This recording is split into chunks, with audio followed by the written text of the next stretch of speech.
Hi, my name is Carmen, and I am an early childhood special education teacher, a life and ADHD coach, and I'm the host of this podcast, Authentically ADHD.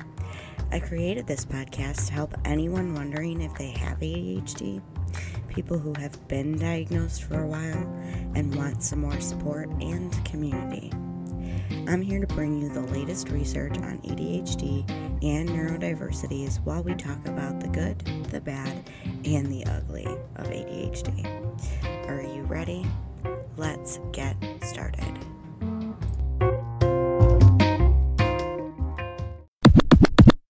Hi, my friend, and welcome back to the podcast.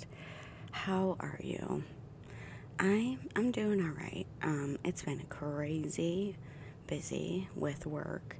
It's conference time and at the end of the month, so I've been inputting data and rating the kids in their development. And then I got this idea as I was using a lot of my tools for my ADHD that maybe I should write a podcast about it.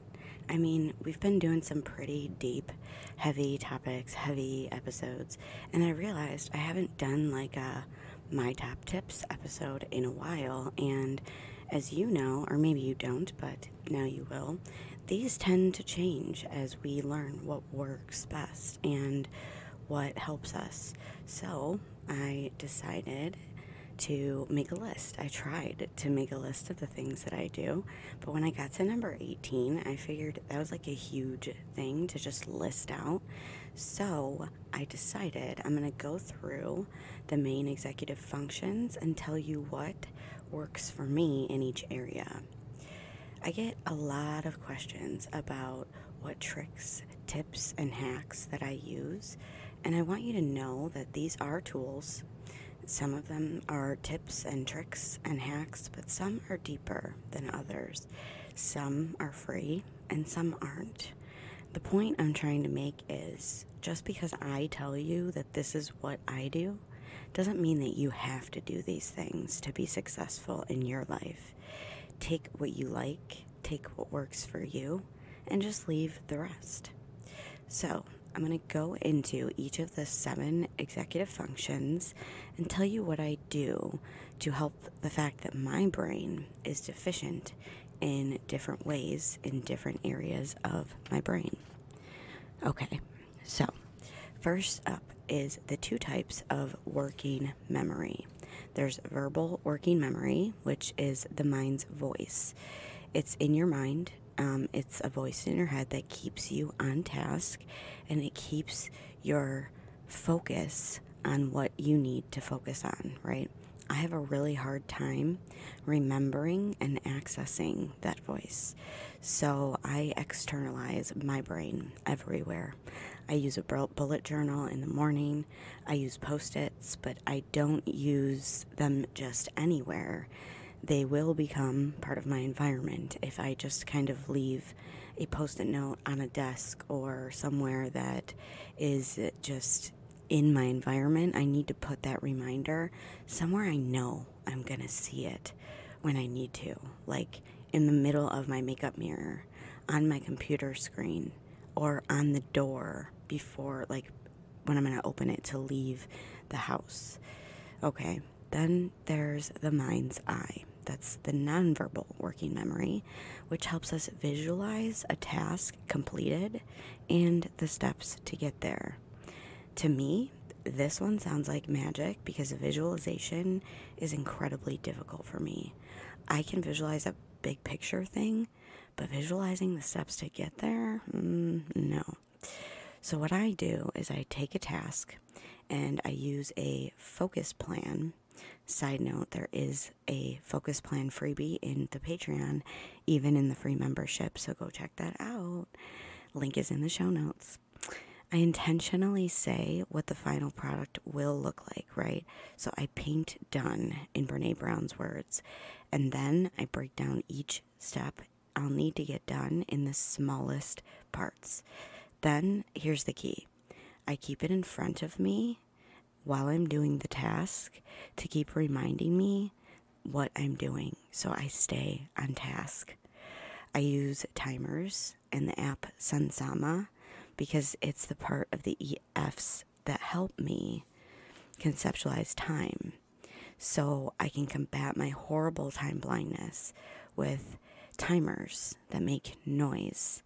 My time blindness goes along with my hyperfocus, okay? If I'm hyperfocused into something, I have no idea how much time has passed. It's almost impossible. I am blind to it. So these timers, they make noise, and it lets me know how much time has passed, how much time I have left. There's settings on there, so I have it ding at me 10 minutes before the timer and 5 minutes before the timer. Okay? Next up is the cluster of organization, planning, and problem solving.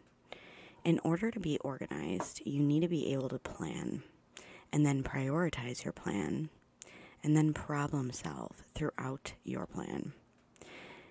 This sounds kind of like an oxymoron because you need each executive function for the other one, because you can't problem solve if you don't know what your priorities are, and you can't organize anything if you don't know, how to problem solve your way through it.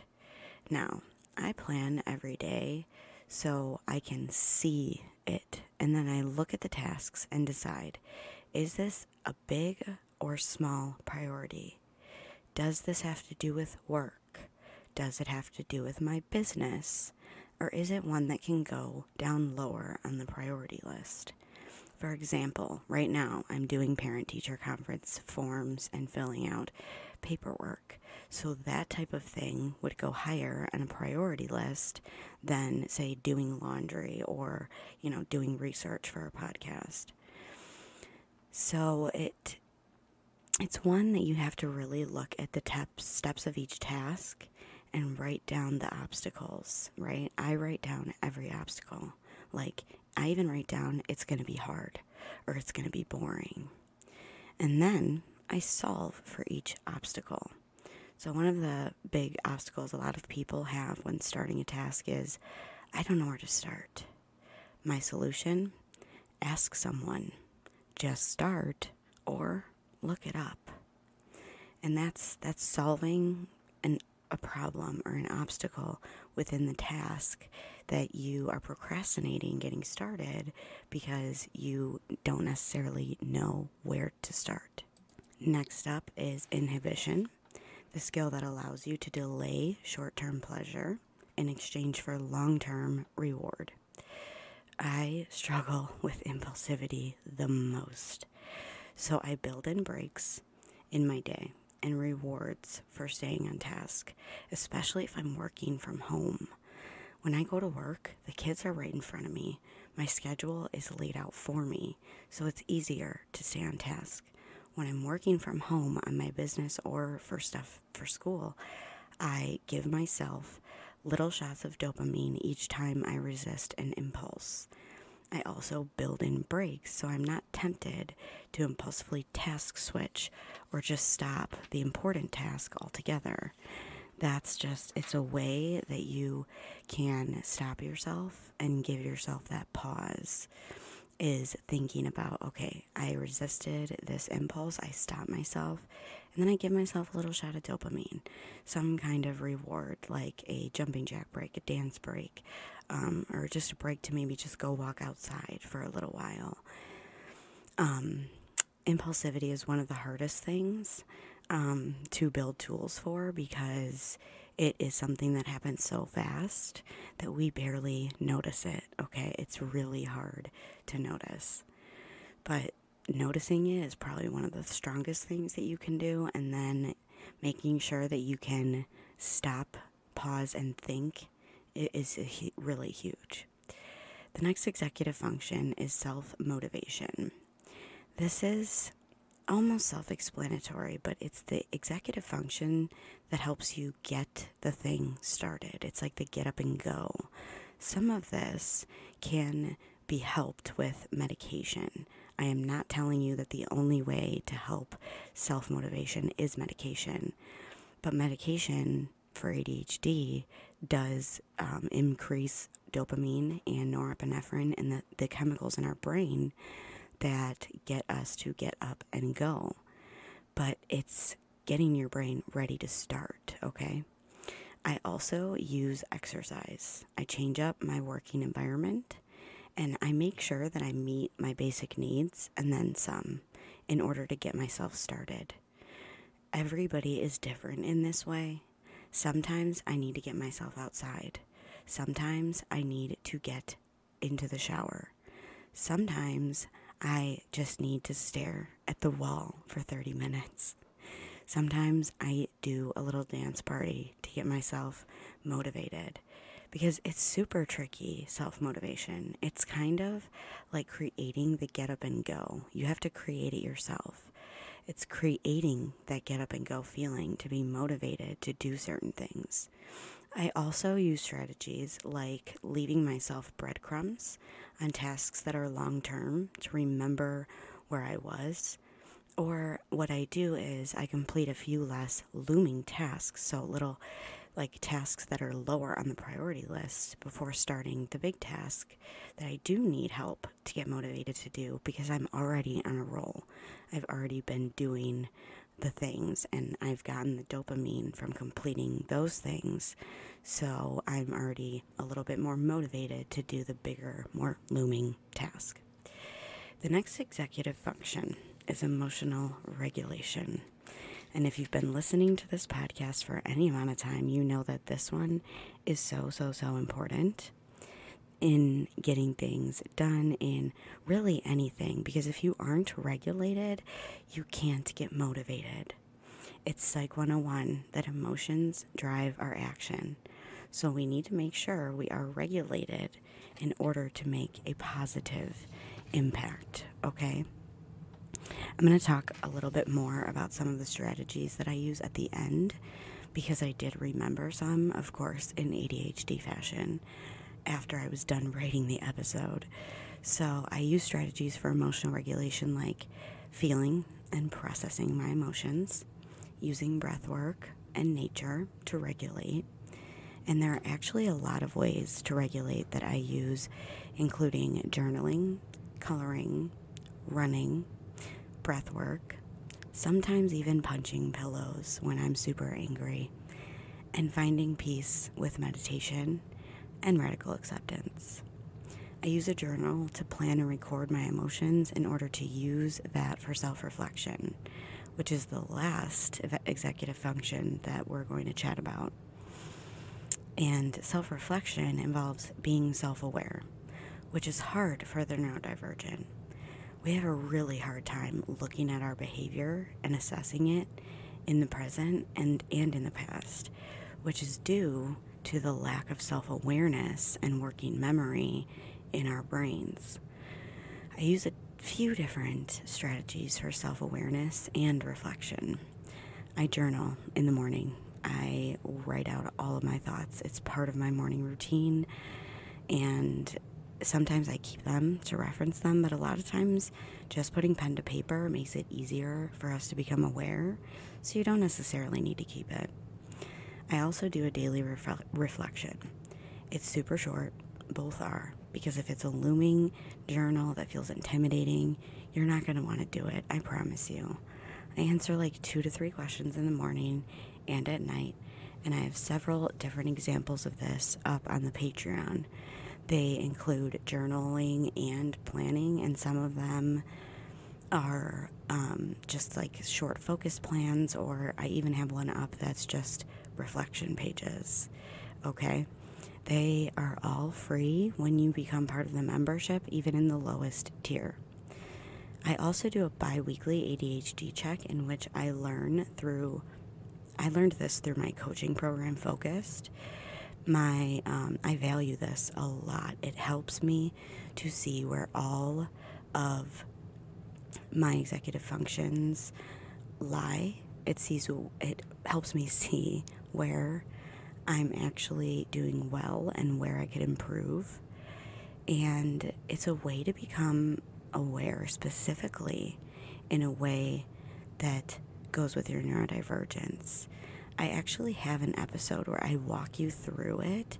I believe it's called The Power of Reflection for the ADHDer.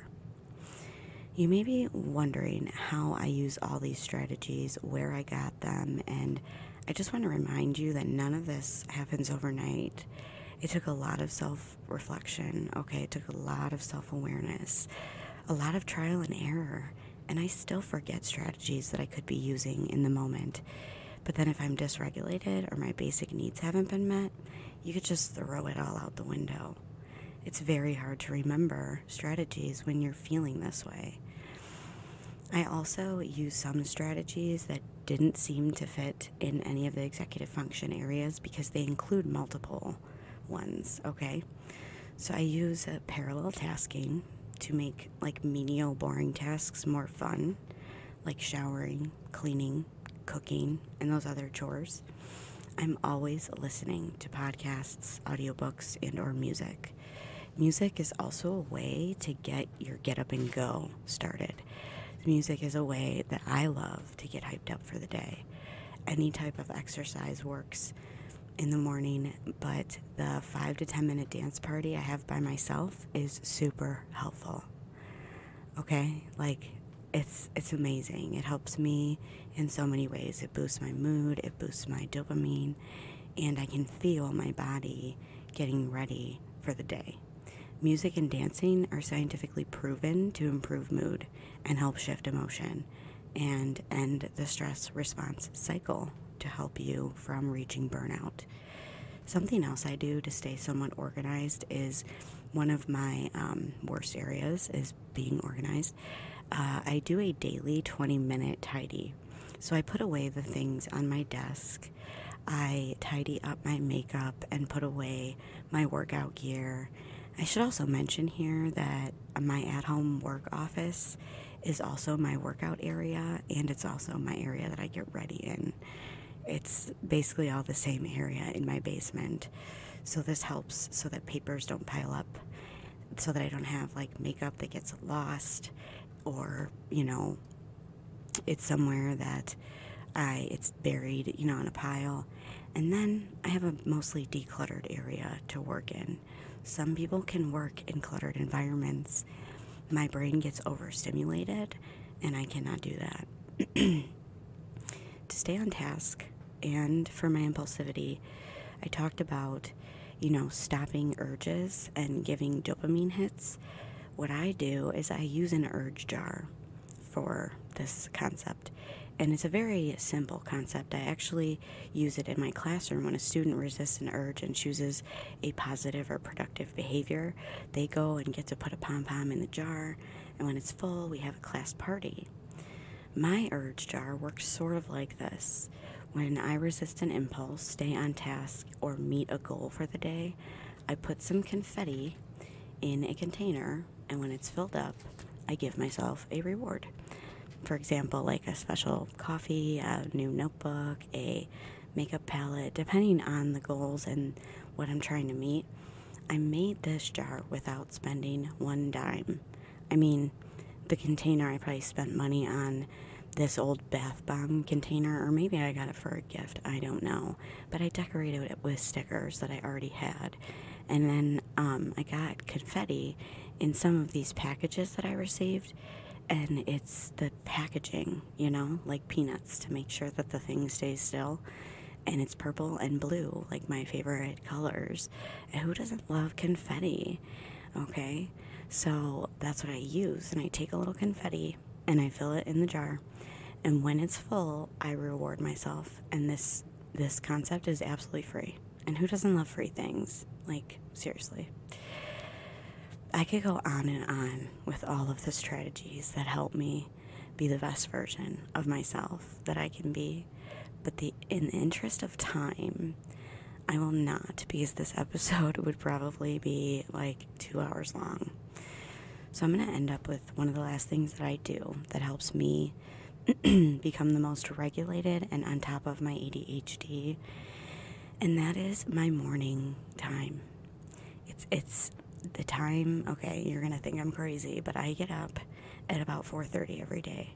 I don't have to be at work until 8:30. I get my coffee and I use that white space before work to just be ADHD. I do some journaling, I exercise, I practice mindfulness, meditation, writing, creative work, and most importantly, I spend time regulating myself through the day. Because if I want to be productive instead of reactive with my students, I need to make sure I'm regulated.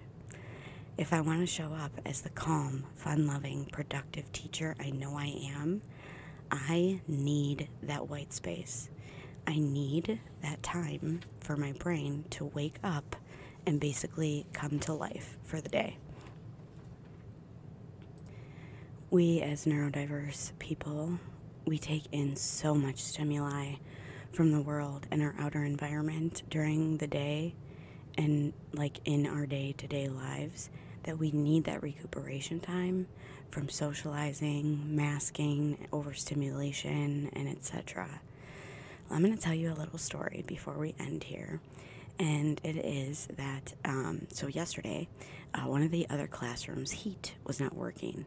So we had to take in another preschool classroom. Now, I work in a district preschool classroom, okay? So that means there's a teacher and usually 2 paras in the room. One of my paras is out sick, so it was me, my para, the other teacher, and 2 other adults. And there was about 22 preschoolers in the room. We were happy to help. I wanted them to come into my room because, like, who wants to be freezing cold at school? You can't focus. So, but that is a lot of kids. My brain didn't even catch up with the fact that I was super overstimulated until like an hour after I got home, okay? Because it takes that long sometimes for our brains to process all of that overstimulation, okay? And it's because of the masking and things like that. So make sure that you're putting in some of that white space wherever you would like it in the day. For me, it works really well in the morning. For you, it may be a different time during the day. I really hope that you enjoyed this lighter kind of tips and tricks filled episode, and I hope I inspired you to access and assess your own executive functions and how, you can accommodate for yourself. I'd love for you to share what worked, or if you enjoy this podcast, would you be so amazing and share it with a friend, or even on social media, and then tag me at Authentically ADHD _podcast. I'd so appreciate you for helping me reach my goal of helping as many people struggling with neurodiversity as I can. And now remember, we have a deficient working memory, so if you enjoy this podcast, make sure you scroll up and click follow so that you can know anytime I release a new episode that may interest you. That is all I have for now, so stay authentic, my friends, and we will talk soon.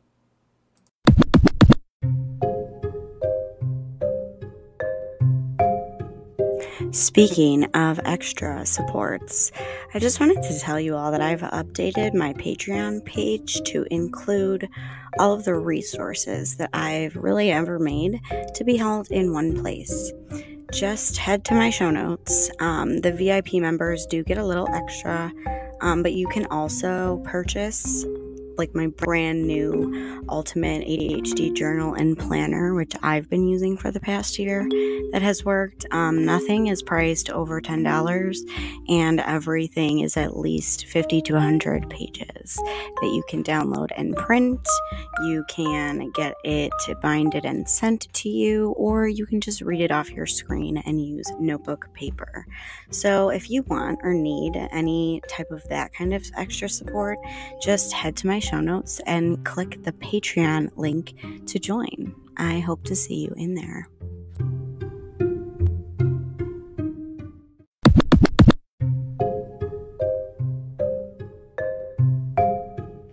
Hey ADHDer, are you looking for more support with your brain?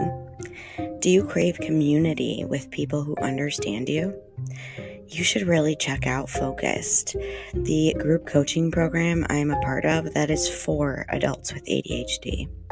It's made and run by none other than Kristen Carter of the I Have ADHD podcast. I've grown so much by being in this program, using the tools, and being in the community for over a year now.